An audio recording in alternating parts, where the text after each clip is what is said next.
best advice I ever got was from Mary Falvey, and she told me, see if you can write in with typical peers or with same age peers into every single goal. And there's some goals I just can't get it in, but I attempt to get that phrase into every single goal that they offer me, right?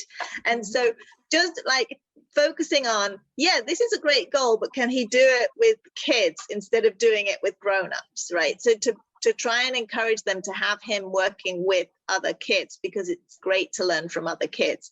And then the other thing I think I got wrong for a long time, and most people are getting wrong, yes, definitely you don't want the life skills kind of goals. You want academic goals, but you don't want to replace curriculum with goals, right? I always thought that his curriculum was going to be what was in the IEP, right? But they still have the same curriculum as everybody else. The Gen Ed curriculum is for everybody. What the IEP goals are supposed to do is give them access to the curriculum, right?